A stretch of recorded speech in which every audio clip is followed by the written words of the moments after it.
አሞ የሚያሳክመው ያጣ። ቅድም የገባችሁ ልጅ አላየሽም? ገንዘብ ቸግሯት ነው። ገንዘብ ነው የሰው ፊት የገረፋት። ገንዘብ ስለሌላት ነው የሰው ፊት ገርፏት እርዱኝ በገንዘብ ብላ ታማ። አየሽ ገንዘብ ምን ያህል እንደሚጫወትብሽ። ሳይኖርሽ ሲቀር ሰው ፊት ይገርፍሻል፣ ጎዳና ያወጣሻል። መከራ ነው የምታየው በገንዘብ ምክንያት። ስታከቢው ደግሞ ጥሩ ባህሪያ ነው ገንዘብ፣ ያገለግልሻል። ስለዚህ ክብር ስጪው። ከዛሬ ጀመረሽ ለምትሰሪው ለአንድ ድርሃም ዱባይ ከሆነ ያለሽው ለምሳሌ በያለሽ ለአንድ ዶላር የምትሰጡትና ለ1000 የምትሰጡት ዋጋ እኩል ይሁን ጋይስ። ይሄ የገንዘብ አይኪው የገንዘብ አጠቃቀምሽ በደንብ ያዳብረዋል። ነገ ላኪልኝ ሲልሽ 10 ብር ላኪልኝ ሲልሽ ለምን ማለት ትጀምራለሽ። ምክንያታዊ ትሆኛለሽ ማለት ነው።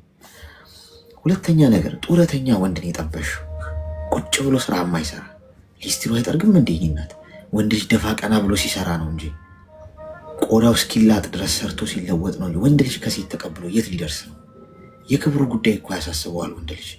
እኔ ትናንትና ነግሬያችኋለሁ። ገንዘብ ከእናንተ የሚጠይቋችሁ ወንዶች አያፈቅሯችሁ። የስሜን ያህል እርግጠኛውን የምነግሯችሁ ለምን ካላችሁኝ፣ እውነተኛ ፍቅር የያዘው ወንድ ባፈቀራሽ ሴት ፊት በክብር ነው መቆም የሚፈልገው።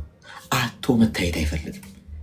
በፊት አይታችሁ ከሆነ በፊት ድሮ አሁን አላውቅም፣ ፍቅረኛውን ሊጋብዝ የቀጠረ ወንድ ከጓደኞቹ ተበድሮ ከጎረቤት ተበድሮ ምንም እኮ የለውም፣ ቺስታ ነው ቤቱ እኮ የሚበላው ነገር የሌለው ሰውዬ እኮ ነገ መልሳለሁ ምናምን ብሎ ከሰው ተበዳድሮ ሄዶ ፍቅረኛውን ይጋብዛል። ለእሷ የጋበዛትን እኮ ሜይ ቢ የሚከፍለው 3 ወር 4 ወር ሰርቶ ሊሆን ይችላል። ስለሚያፈቅራት በእሷ ፊት አቶ መታየት ስለማይፈልግ ጀግና ሆኖ እንዳለው እንድታውቅ፣ ጠንካራ ሰራተኛ እንደሆነ እንድታውቅ፣ በእሷ ፊት ሞገሱን ላለማጣት ተበድሮ ሄዶ ይጋብዛታል። ይሄ የእውነተኛ አፍቃሪ ወንድ ምልክት ነው። የማያፈቅርሽ ወንድ ግን ከአንቺ ጋር ምንም ግድ የለውም። ገመትሽው አልገመትሽው ለመንገደል አትገቢም። ከአንቺ ጥቅም ብቻ ነው የሚፈልገው። አያፈቅርሽም። ሜኒ ናት። ከማያፈቅርሽ ሰው ጋር ደግሞ መሄድ ማለት ኤርፖርት ሄደሽ መርከብ መጠበቅ ማለት ነው። አይመጣም፣ አይሰራም፣ ብላሽ ነው። ስለዚህ ከዛሬ ጀምረሽ ከዚህ ሰው መራቅ ለድርድር የምታቀርቢው ጉዳይ አይደለም። አይሰራም፣ ስራ የለውም፣ ያማርራል፣ ችግር ነው የሚያወራብሽ፣ ጥገኝነት ነው የሚያወራብሽ። ስለዚህ ምን ታደርጋለሽ? ከዛሬ ጀምሮ ክብርሽን አስጠብቀሽ ርቀትሽን ትጠብቂያለሽ። ለመራቅ ምን ታደርጊያለሽ ወደሚለው መፍትሄ ስንመጣ ህግ 1 እሱ የሚያስታውሱሽን ነገሮች በሙሉ ቀስ እያልሽ አጥፊ ከስርሽ።